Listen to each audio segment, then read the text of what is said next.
Jasmin Sánchez led a march from that I think a lot of you were on that started at East River Park a few months ago. And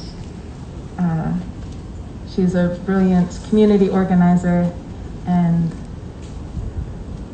fights for and loves residents of this neighborhood and of NYCHA housing and the lower income residents of this neighborhood. And I really, really have been appreciating her work ever since.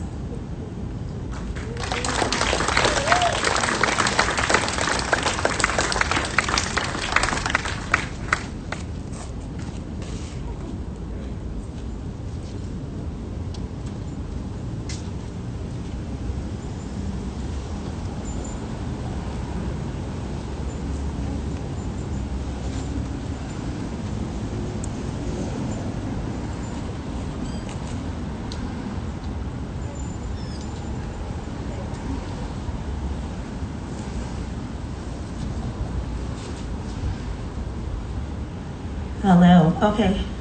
Hi everyone, good evening. My name is Jasmin Sánchez and I am a member of Sunrise, a member of the Democratic Socialists of America, and also a member of the East River Alliance. I am also a NYCHA resident out of Baruch Houses, which is the second largest development citywide with over 9,000 people. And a lifelong New Yorker and Lower East Sider. Yo soy taína de la isla de Borinquen, and that's known as Puerto Rico to everyone else. And my land was stolen, and it still continues to be colonized by the United States of America. And my grandparents were displaced from the island, and they came over to the United States in 1959 to another stolen land. And this land that we're on right now, the Lenape land. And I wanted to thank Emily for inviting me here to speak about environmental racism and the destruction of this park and how that affects Black and brown communities and low-income communities, especially here on the Lower East Side. So we are gathered on the land of the Lenape peoples, and I ask you to join me in acknowledging the Lenape community, their elders, both past and present, who were forced to leave their land, as well as future generations.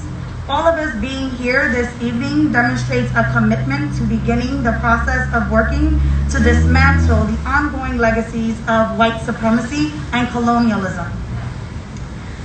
I'm gonna repeat the story that Emily shared because I think it's important. The history, not the story, the history. When the Dutch arrived in the 17th century, in what's now known New York City, their encounters with the Lenape at first was amicable.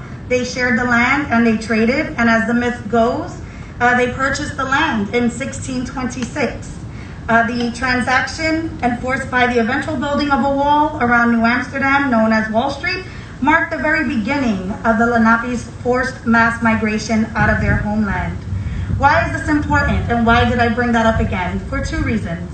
I'm afraid of displacement of the people in my community now and in the future.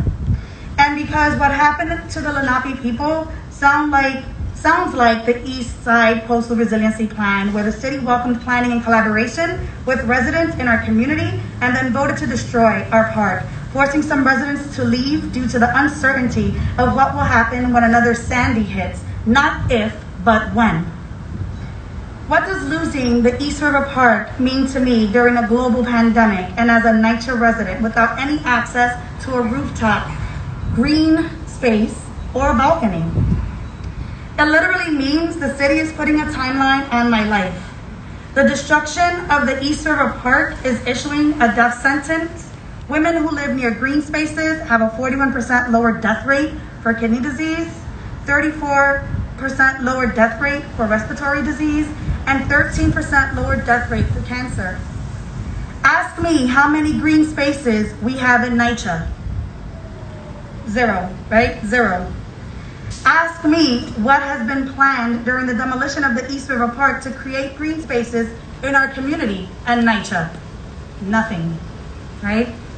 I see y'all shaking your head. So that angers me a lot, so I'm gonna recenter myself And I'm just gonna ask that everyone just close their eyes and inhale and exhale, and let's reimagine what our community can look like, what our community can invest in, and what our community would be. Like, what is a healthy and just society, a healthy and just community here? And for me, that looks like open green spaces to go and be at peace of mind, to engage in healthy activities, to have a space where our kids can go and play and families can gather, and just to know that we have a little piece of land where we can see trees and we can smell when it rains, like on the islands, when it rains, you can smell the dirt and it smells fantastic. That's what I want to be around, and I'm hoping that everyone here envisioned and reimagined what can happen at this park, especially with the money that's being invested and how it can be better used. So now that we're back, and I'm like tearing here, so sorry. Our communities have been hit the hardest. So for me, this is an equity issue because of pre-existing chronic conditions, and because I live in NYCHA, I wanted to share some stats really quickly.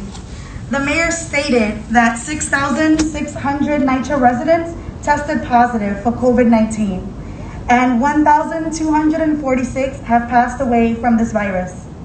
These two crises for the Black and Brown communities, environmental injustice and the coronavirus, aren't independent of each other. In fact, in both cases, they stem from systemic discrimination, and in both cases, the solution requires a deep rethinking of the overall system. Environmental racism and failing infrastructure have plagued Black and Brown communities. Oh my God, I'm sorry.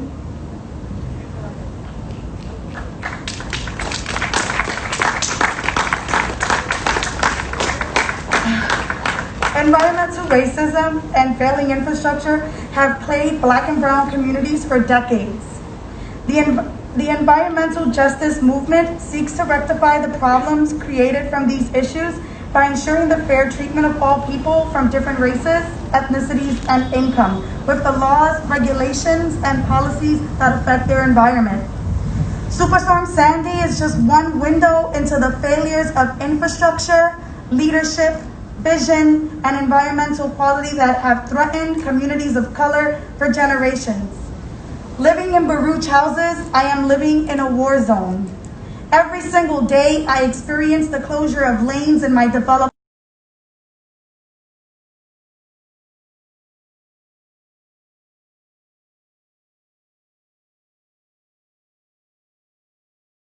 Water falling from the ceiling and roaches in apartment buildings.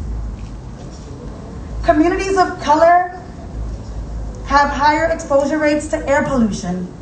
If you look at the stats, a lot of young kids who have asthma live in public housing.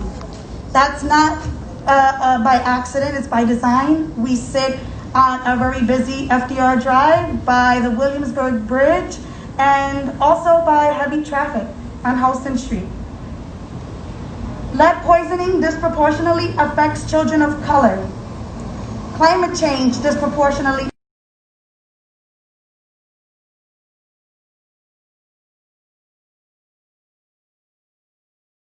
devastating consequences for communities of color and low-income communities. NYCHA's Recovery to Resiliency program will cut down all the trees in NYCHA without a plan to replace them.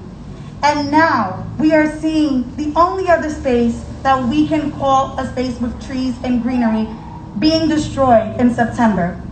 That means that our communities will have no trees. This park is important for me. I grew up in this park. It prevented me from falling victim to the streets in the 80s and 90s. I was a pretty awesome softball player with OLS, and I was using this space to really escape from living in a very dark community during difficult times. And I myself started my own softball league for young people to give them that same opportunity to play a sport, to see the waterfront, to be around green spaces, to escape from the projects, to escape from a community that is already defining us as not going anywhere and being worthless. So the destruction of this park takes that away for future generations, and for me that is very problematic. Environmental racism is a threat to the health and overall safety of communities of color, but this is not a problem without a solution. Indeed, policymakers already have the tools to address the injustice and to develop policies with communities of color in mind. Effective environmental justice policies should safeguard communities as places where all people can live, work, have access to peaceful spaces, and play. As people of color make up 88% of NYCHA and will be the most affected by the destruction of the East River Park, environmental justice policies need to center communities of color and NYCHA at every stage of planning. So if elected officials don't have the political courage to do what is right, they should be prepared to be voted out in 2021.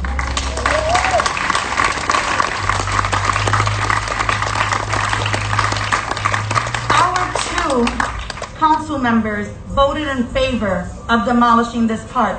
My councilwoman, Carlina Rivera, and and outgoing council member, Margaret Chin. So Carlina has another term. Let's remember that come 2021, Margaret Chin is termed out. Let's hold those that are running for that seat accountable and have them have a platform about saving this park. They should start doing that now. Access to green or open spaces are linked to income, race, and class. COVID-19 has placed this issue front and center. The destruction of the East River Park is not a priority. The $1.1 billion should be invested in our community school model, which took a significant hit during the city's budget, as well as the usual decreases in housing, youth, and senior programs, libraries, community college, etc. With schools reopening, we need to reimagine what outdoor classroom space looks like. And that looks like our schools, right? Yeah.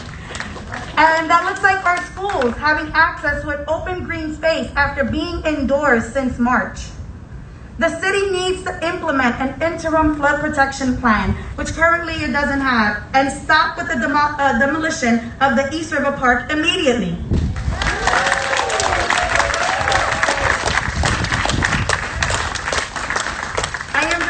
Of a poem by Leonard Peltier, an Indian man who has spent more than 30 years in an American federal prison for daring to resist colonialism and fight for the freedom of his people.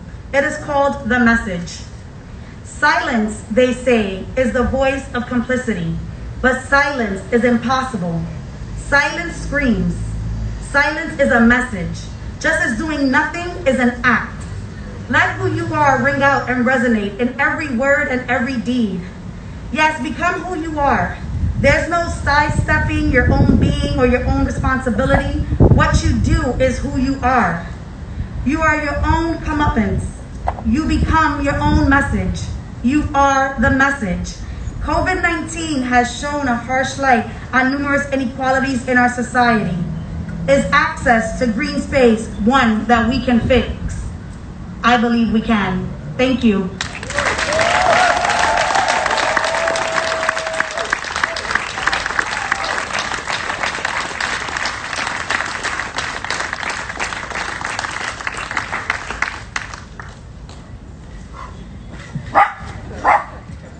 I can't wait until I can vote for you, Jasmine.